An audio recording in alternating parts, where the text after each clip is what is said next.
भाजपा नगरसेवक संतोष पाटील यांच्या लिंगायत वाणी जात प्रमाणपत्राबाबत उपस्थित करण्यात आलेल्या आक्षेपावर आता पडदा पडल्याचा दावा करण्यात आला आहे। पराभूत उमेदवार विनायक रुपनर यांनी संतोष पाटील यांनी लिंगायत असताना वाणी जातीचा दाखला जोडून निवडणूक लढवली असून मतदारांची फसवणूक केल्याचा आरोप केला होता। मात्र संतोष पाटील यांनी पत्रकार परिषद घेऊन संबंधित आरोपांचे खंडन करत विविध कागदपत्रे माध्यमांसमोर सादर केली। संतोष पाटील यांनी आपल्या मूळ पुरुष शिवाजी पाटील यांच्यापासून आजपर्यंतच्या 14 पिढ्यांची वंशावळ सादर केली।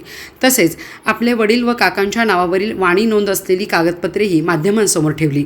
या दस्तावेजांच्या आधारे आपण लिंगायत वाणी समाजाचे असल्याचे स्पष्ट होत असल्याचा दावा त्यांनी केला। लिंगायत वाणी हा समाज इतर मागास प्रवर्ग अर्थात ओबीसीमध्ये समाविष्ट असल्याने प्रभाग क्रमांक 9 मधून ओबीसी आरक्षित जागेवरून लढवलेली निवडणूक पूर्णपणे कायदेशीर व वैध असल्याचेही त्यांनी सांगितले। यावेळी बोलताना संतोष पाटील म्हणाले, विनायक रुपनर यांनी केलेले सर्व आरोप खोटे व दिशाभूल करणारे आहेत। निवडणुकीतील पराभवानंतर त्यांनी कागदोपत्री लढाईत मला पराभूत करण्याचा प्रयत्न केला, मात्र त्यातही त्यांना यश आले नाही। माझ्या वाणी दाखल्याबाबत चुकीचे आक्षेप घेऊन माझी बदनामी करण्याचा प्रयत्न करण्यात आला। दरम्यान तक्रारदार विनायक रुपनर यांनी यापुढे चुकीची बदनामी व माध्यमांमधून दिशाभूल करणारे आरोप करणे थांबवावे असे आवाहन संतोष पाटील यांनी केले। भविष्यात अशा प्रकारचे आरोप पुन्हा झाल्यास संबंधिताविरोधात कायदेशीर कारवाई करण्यात येईल असा इशाराही त्यांनी दिला। बऱ्याच दिवसापासून मीडियाबाजी आणि वेगवेगळ्या शासकीय कार्यालयामध्ये माझ्या जातीच्या दाखल्याविषयी तक्रारी अर्ज काही लोक देत आहेत।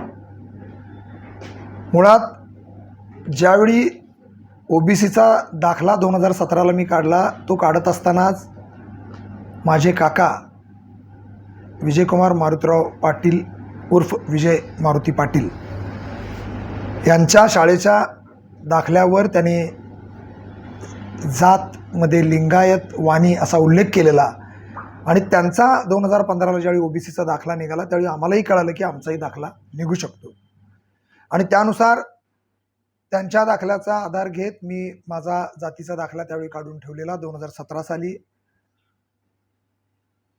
आणि आत्ता ओबीसीमधनं इलेक्शन लढवल्यानंतर पराभूत झालेल्या लोकांनी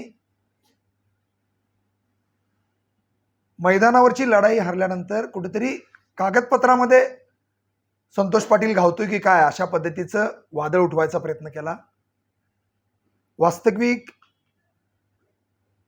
आजपर्यंत राजकारण करत असताना, समाजकारण करत असताना कधी खोट्याची बाजू किंवा खोटी भूमिका आम्ही घेतलेली नाही आहे आणि म्हणून 2008 पासून आजपर्यंत जनतेनं आमच्यावर विश्वास दाखवला व या सभागृहामध्ये माझी मातोश्री एकदा आणि मी 3 वेळा आलो। त्यांनी आरोप केला की विजयकुमार मारुतीराव पाटील हे माझे काकाच नाहीत। मात्र ते आरोप करत असताना माझ्या जात पडताळणी दाखल्याच्या वेळी माझ्या काकांनी 2015ला केलेलं गॅजेट ज्याच्यामध्ये विजयकुमार मारुतीराव पाटील हेच नाव विजय मारुती पाटील म्हणून वाचावं ही ती लोक विसरली। त्याच पद्धतीनं माझ्या वडिलांचा दाखला काढला आणि त्याच्यामध्ये लिंगायत एवढंच लिहिलंय म्हणून सांगितलं। लिंगायत ही जात जरी असली तरी लिंगायतची पोट जात वाणी आहे आणि दरवेळी पोट जात लिहिलीच जाते असं नाही। अज्ञानामुळं कदाचित आमच्यामध्ये ती लिहायची राहिली होती। मात्र विरोधकांनी अशा पद्धतीनं आरोप केल्यावर काका माझे सख्खे काका असताना त्यांचा आणि आमचा रिलिव्हंट एकत्रित पुरावा नाही म्हणून जास्त त्यांनी काहूर माजवलं। खोटं बोलायचं पण रेटून बोलायचं या पद्धतीने त्यांनी मीडियाबाजी केली। मात्र मी त्यांचे आभार मानतो की त्यांच्यामुळं मला 1262 साली आमच्या वंशातले मूळपुरुष कोण होते शिवाजी पाटील त्यांच्यापासून आमच्या 14व्या पिढीपर्यंतची सगळ्यांची वंशावळ मला मिळाली आणि त्याचबरोबर गाव नमुना 14 मध्ये माझ्या वडिलांच्या जन्मतारखेचा जो उल्लेख होता त्याच्या मुख्य रजिस्टरला माझ्या आजोबांचं नाव आणि त्याच्या पुढे लिंगायत वाणी ही जात लिहिलेला कॉलम सापडला। म्हणजे माझ्या वडिलांच्या जन्मतारखेच्या रजिस्टरवर वाणी जात सापडली, म्हणजे माझ्या वडिलांची जात वाणी, त्यामुळे माझी जात वाणी आणि म्हणजेच आम्ही ओबीसी यात आता कुठलीही शंका राहिलेली नाही। आणि हे सगळे पुरावे जात पडताळणी ऑफिसला आम्ही दिलेले आहेत। काकांचा पुरावा पण ओरिजिनलच होता, तरी पण काकांचा आणि आमच्या वडिलांचा 1984 नंतर एकत्र कुठलाच पुरावा नाही आहे। कारण मुळात आमची कुठं वडिलोपार्जित जमीन नव्हती, जी जमीन नागावला होती ती आजोबांच्या नावावर होती आणि आजोबांनी ती विकलेली होती. त्याचाही फेरफार मला मिळाला 1962चा, की ज्याच्यावर माझ्या आजोबांचं नाव आहे.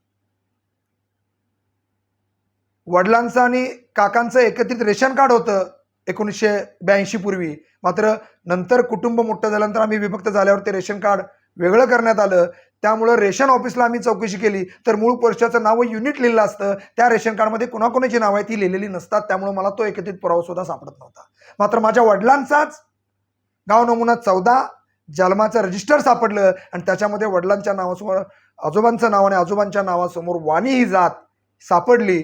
त्यामुळे हा प्रश्न बऱ्यापैकी निकाली गेलेला आहे. त्यामुळे इथून पुढं ह्या विरोधकांनी विनाकारण साप म्हणून भुई बुडवायचं बंद करावं. विनाकारण प्रशासनाला त्रास देऊ नये, विनाकारण जनतेची व मीडियाची दिशाभूल करू नये असं मी त्यांना विनंती करतोय, आवाहन करतोय. यानंतर जर त्यांनी अशा कुठल्या तक्रारी किंवा मीडियाबाजी केली तर नाइलाजास्तव मला त्यांच्यावर वकिलामार्फत कायदेशीर कारवाई करावी लागेल, त्यांच्यावर अब्रू नुकसानीचा दावा दाखल करावा लागेल. त्यामुळे मी ओबीसी होतो, ओबीसी आहे आणि मला जनतेनं स्वीकारलेलं आहे. त्यामुळे पराभूत झालेल्यांनी आपली हार मानावी व पुढच्या इलेक्शनची तयारी करावी. धन्यवाद.